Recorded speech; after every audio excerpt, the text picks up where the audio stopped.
So, intentional weight loss, so you purposely saying, I want to lose 20 pounds, is fatphobic.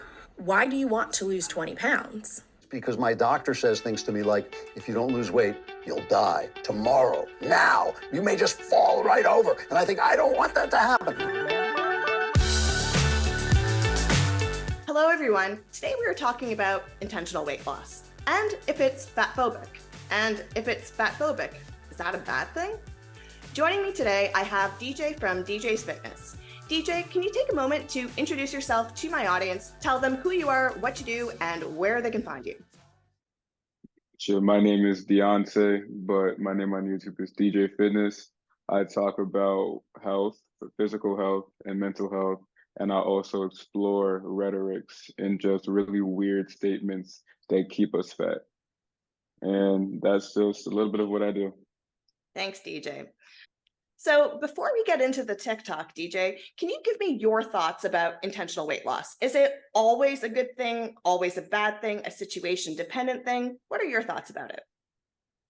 I feel like it's very situational. Like if you're sick or you're very underweight, then I believe that intentional weight loss isn't beneficial at all. If anything, it can be catastrophic.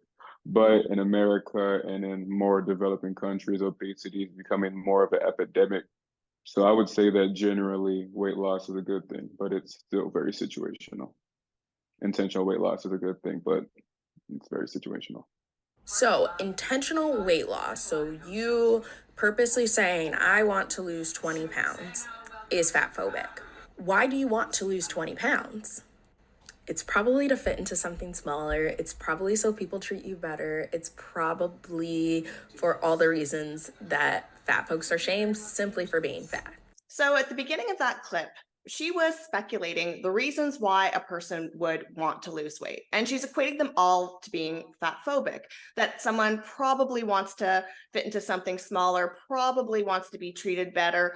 All of these external reasons for someone to want to lose weight. And I find it quite empowering of her to think that she can get into my brain and know my reasons for wanting to lose weight. And honestly, my reasons for wanting to lose weight are often a little bit vain, but in all honesty, it's usually what I call pattern interruption, meaning I may have only gained 10 pounds. 10 pounds does not make me fat, doesn't make me even close to obese, doesn't even put me in the overweight category. It still keeps me in normal if I gain 10 pounds. So when I gain 10 pounds and I try to lose said 10 pounds, people often attack me going, well, you're still thin anyways. Why do you want to lose those 10 pounds? And for me, it's like, no, this is pattern interruption. I gained the 10 pounds because I stopped doing what I normally do. I stopped exercising regularly. I stopped eating correctly. I stopped the correct lifestyle. And if I don't interrupt it now and lose those 10 pounds, it'll be 15 pounds, it'll be 20 pounds, it'll be 25 pounds. So it's less for me about needing to lose those 10 pounds, but more like I need to revert to the lifestyle that kept me at that weight. And that's why I need to do that. So that's just my little story about my motivation usually to lose weight. DJ, what are your thoughts about the motivations to lose weight and if they are fat phobic? I feel like when it comes to motivation, I've lost 100 pounds and reversed my pre-diabetes. So I feel like it's a stepping stone. As soon as you get to that 5 and you say, well, I don't care about the 5, it's just 5 pounds. And then it turns into 10, and then 20, then 40, and then you become a part of the 96% of people who regain their weight back. So it's kind of a slippery slope. And I feel like what she was saying, they want us all to conform to like the same thing, like the same way of thinking. And it's when people are in denial, they don't like accepting their truth. They want to be lied to. You know, it's out of your control. You can't do anything about it. And since you can't, you might as well stay this way. And you're wrong for thinking that okay, I look at you and I'm like, okay, you can do better. And now you're looking at me and saying, I'm phobic, I'm fat phobic because I want what's best for you and I want you to challenge yourself. So I feel like they want us all to stick to the sense of conformity, like all be the same, all do the same chants, eat the same food, watch the same thing. I don't like that. So the motivational part is that they need to all just understand what they're doing. Like I forgot who just died. I forgot who it was. Not just died, but a few fat activists died, and if they can look at that and still say that intentional weight loss is fat phobic, then we have a major problem on our hands, and motivation, no amount of motivation or discipline can really help. It's That's come from interesting that you mentioned that. conformity there, because it's like their message is always their message is always society wants us to conform to their straight size standard. Well, you want everybody to conform to not just your body, but your mentality, your values, everything, your being. And to the point of, it's not that if you don't conform to what we believe, you're not part of our group. It's if you do not conform to what we believe, you're a bad person. You're fat phobic. You're racist. You are evil. Like, this messaging is so toxic and so scary.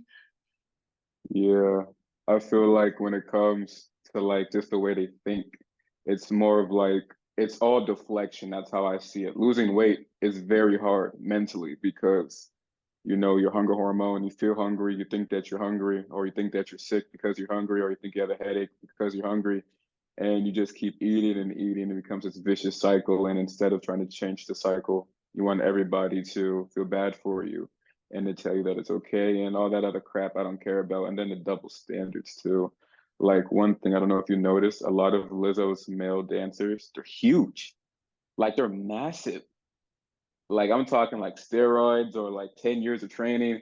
And then the women that are on stage or whatever their pronouns are, they're usually plus size, bigger size. And they vary from size to size too, but usually on the plus side. So there's just there's a lot, and I don't know. There's a lot to talk about, Yeah. and it's a really interesting topic. Okay, well, let's continue on with this.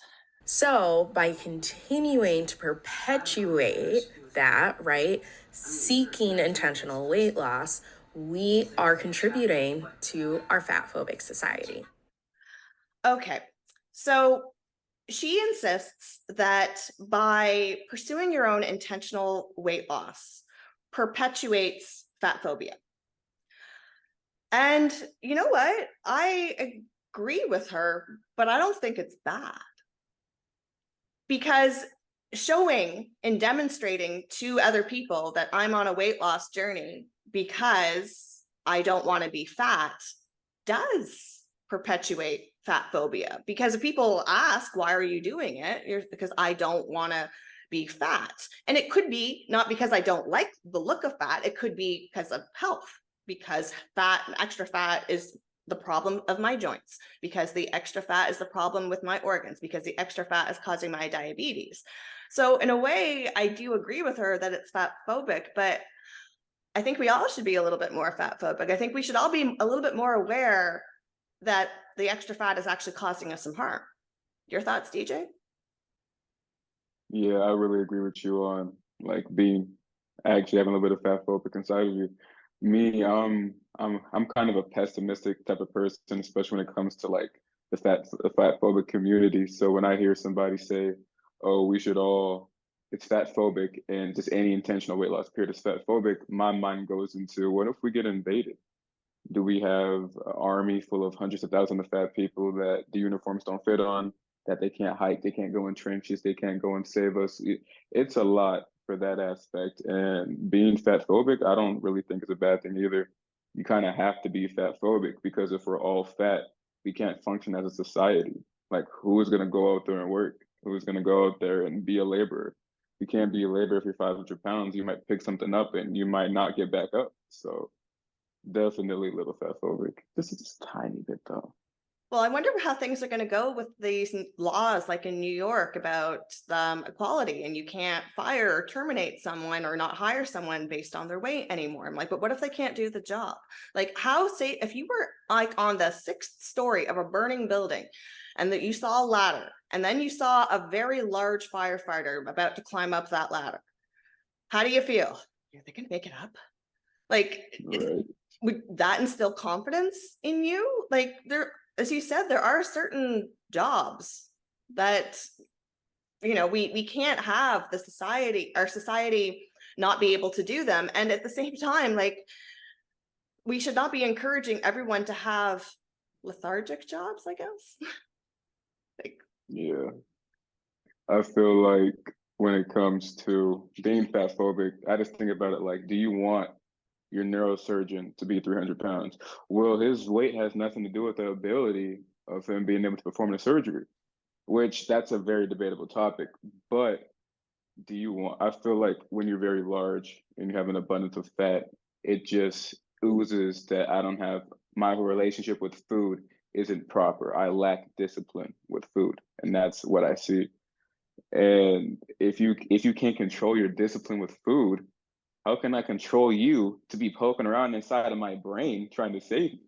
Or if you can't control your discipline with food, how can you climb up the ladder and save my life or save my children? Or how can you save somebody from hurting me? Like if you're a police officer, it's, you got to put your logic and feelings over emotion. And if doing that makes me fat phobic, then I'm extremely fat phobic. Okay, let's go on to the last segment, which is the stitch part. This is the thing that always kills me about all these guys.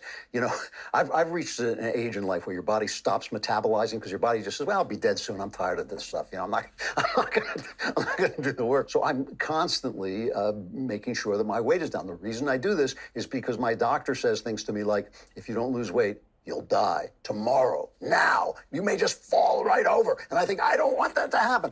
Damn, that's cool.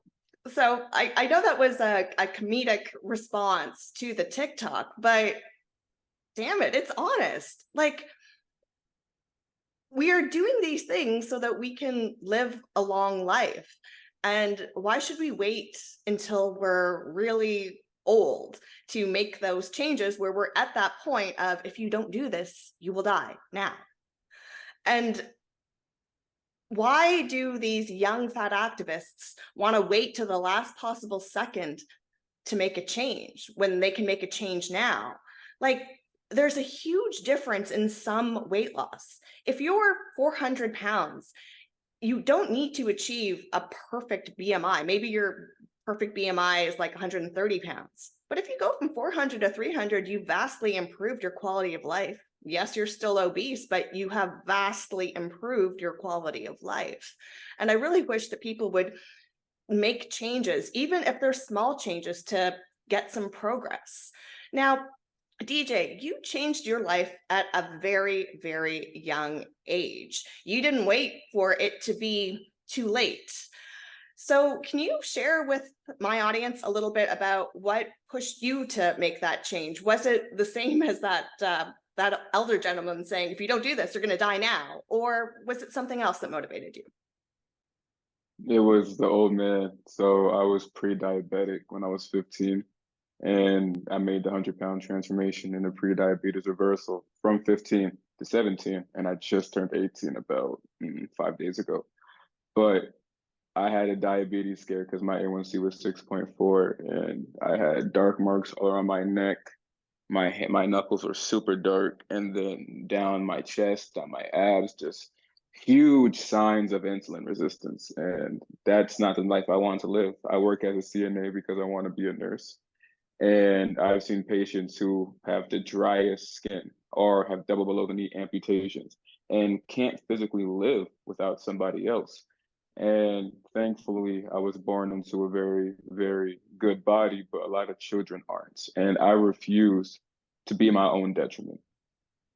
And that's why I really changed. I didn't want to give myself an irreversible disease that is going to slowly but surely take my life away. If it doesn't take my vision, it might take my legs. If it doesn't take my legs, it might take my life. So just better to change before it gets bad. I feel like the fat activists, they'd rather mourn my death than to celebrate my success. So do it like that, and now I'm here. Actually, if you were part of the fat activist community and you died, they would just ignore it. That is actually true. They'd just be like, oh, they'd be, DJ who? Right. Thank you for sharing that with us, DJ. Your story is so inspirational. And if you want to hear more about DJ's story, check it out right here. This is how DJ lost 100 pounds from the ages of 15 to 17, and it's an incredible story. And if you want to see the long-form interview that I had with DJ a few months ago, you can see it right over here.